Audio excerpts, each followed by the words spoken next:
Hello friends, hope all of you are good. This is Grishma Natraj and today I'm going to talk on affirmation, self-talks and positive talks. What exactly it is.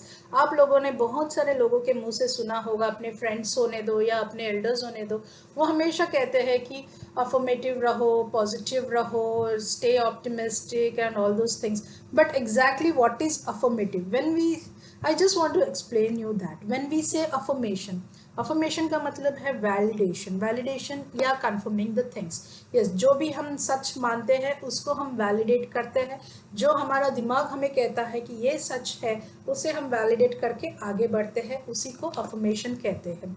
So remember one thing over here, what ever every thought we think is a picture. Yes, it is a picture combination of our self talks and the imaginary things what our mind imagines. Got my point my friends?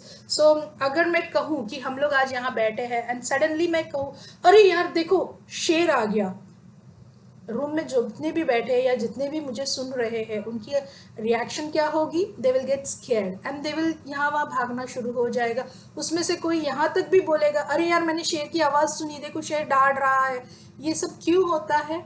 इसलिए होता है कि बचपन से शेर एक image अपने दिमाग में फिट है, एक इमेज अपने सबकॉन्शियस माइंड में पूरी तरह से फिट हो चुकी है। So that's why we can relate it कि शेर का इमेजिनरी पिक्चर एंड प्रैक्टिकली शेर होना, उसकी आवाज़ तक हम सुनना शुरू कर देते हैं क्योंकि हमारा दिमाग ये हमें पिक्चर्स, इमेजिनरी स्टेशंस भेज रहा है कि शेर ऐसा होता है और शेर हमें खा जाएगा, शेर की आवाज़ इतनी बड़ी होती है और शेर जंगली जानवर है, ऑल दोज थिंग्स, और हमारा मन घबराना शुरू हो जाता है ना? होता है ना ऐसा? तो इसी के साथ अगर मैं कुछ और आपको बोलूं तो ये शेर आया, ये पिक्चर हमारे साथ बचपन से जुड़ा हुआ है।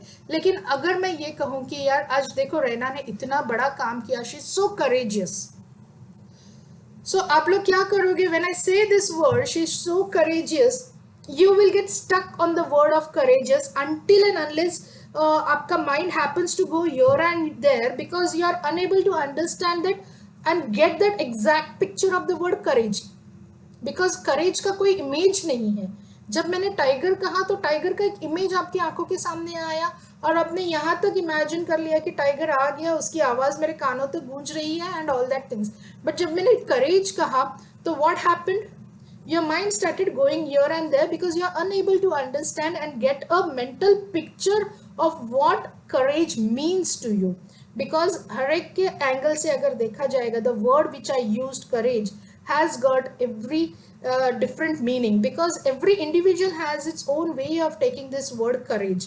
Imaginary is actually a process holding a thought in your mind until it creates a mental picture. Yes, friends. Image allows you to be there to experience in your mind. जब आपका mind ये सच्चाई experience करता है तब हम उसे affirm करते हैं, तब हम बोलते हैं कि yes, this is an affirmation, this is a positive thing, isn't it? So affirmation are those conscious thoughts which you choose to think about. Going further with imagery, it takes those thoughts and dwells upon them until they generate a proper emotion and belief. Remember this. तो imaginary के साथ एक belief जुड़ी होती है, एक emotions जुड़े होते हैं, एक पिक्चर होता है, होल पिक्चर होता है, जिसकी वजह से हम उन सारी चीज़ों को इकट्ठा करके इसको हम टुगेदर लेके अपना माइंड में फॉर्म कर देते हैं। अभी एक और छोटी एग्जांपल मैं यहाँ देना चाहूँगी। देखिए, कभी ना कभी आपने किसी ना किसी के मुंह से, शायद आपके फ्रेंड्स हो, रिलेटिव्स हो, या फिर अपने बॉस हो ऑफिस में जो काम करते हैं, वो कलीग्स हो, उनके साथ कभी लंच पे गए होंगे या डिनर पे गए होंगे एंड सडनली मशरूम सर्व किया गया हो, तो तभी यू विल रिमेंबर, जब मशरूम आपके सामने आता है तो आपको ये याद आएगा अरे यार मेरे बॉस ने बोला था कि मशरूम अच्छी चीज़ नहीं है। क्यों? क्योंकि आपके बॉस ने एक बार कुछ दिनों पहले मशरूम खाया था रात के डिनर में एंड देन उनको एक प्रॉब्लम हुई and he was admitted in the hospital. ये सब सीनरीज याद आएंगे और आप क्या बोलेंगे? अरे बाप रे, मशरूम नहीं, मैं ये नहीं खाता हूँ। क्यों? क्योंकि मशरूम से प्रॉब्लम हुई थी, आपको हुई थी, नहीं हुई थी, लेकिन किसी और को हुई थी, और वो चीज़ आपके माइंड में, सबकॉन्शियस माइंड में इतनी अच्छी तरह से रजिस्टर्ड है कि वो बंदा इंडाइजेशन की वजह से हॉस्पिटलाइज हुआ था, ये आपको याद है। लेकिन क्या ये बात आपके साथ हुई थी? नहीं हुई थी। But then what happens over here is we affirm this, we confirm on it कि हाँ भाई मशरूम अच्छी बात नहीं है, मुझे भी इंडाइजेशन हो जाएगी। लेकिन आपको सच में होगी नहीं होगी वो खाने के बाद पता चलेगी। लेकिन हमारा माइंड इतना पावरफुल है कि हम वो इमेजेस देखना शुरू कर दिए कि जो किसी और के साथ हो गए थे, and we confirm that this is what is going to happen if we eat mushroom. बिना मशरूम के करी भी आप खा सकते हो, लेकिन वो दिल में जो एक बात, एक बिलीफ, एक इमोशंस जो अपने अंदर बैठ गया है कि नहीं भाई मशरूम्स खाने से मेरा इंडाइजेशन होगा, मुझे हॉस्पिटलाइज होना पड़ेगा या मेरी हेल्थ बिगड़ जाएगी। So this is all your imaginations, emotions and beliefs, ये सब अफर्मेटिव टॉक्स में जाता है my friends.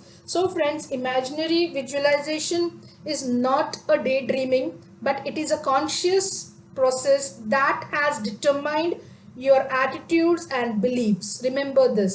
Yes, that are used to support your affirmation of achieving a goal. Got my friends? So यहाँ पे मैं एक ही कहूँगी कि जब भी आप कुछ इमेजिन करते हो या विजुलाइज करते हो, ये सपना नहीं है, ये हकीकत है, because you are doing it with a proper attitude to reach to your goal, to achieve your goal. So affirmation imaginary is must, because that is necessary to go and do your actions. Got my friends? That is necessary for your confidence level to boost. So जैसे मैंने पहले कहा कि रैना ने कुछ करेज आ गई, देखिए रैना ने करेज आ गई, लेकिन आपको वो करेज का पिक्चर नहीं मिला, आपको वो एक्शन मिली है ना। तो that is what is actually affirmation. जब आपको ये रजिस्टर हो जाता है कि एक एक्शन होनी है, ये बोलने से या ये करने से, दैट गिव्स यू कॉन्फिडेंस कि नहीं ये होना ही है। जैसे मैंने अभी एक एग्जांपल दिया था, मशरूम सामने आ गया, आप डर गए कि मुझे नहीं खाना है बिकॉज एलर्जी हो जाएगी। It was an action for somebody else, but that image, the picture, that belief, that emotions were there in you. So friends, remember one thing: affirmation, imagery, emotions is equal to success, and these all things are needed to achieve your dreams, to achieve your goals in your life. So friends, if you really feel what I say is right, please keep watching me, keep following me on my YouTube channel as well as my Instagram. And yes, I will always be helping you and motivating you to reach your dreams and goals. So thank you very much for having me over here for today. Take care and enjoy your time with your family, because never know when are we going to get this time back again. So stay healthy, stay safe. Bye. Take care.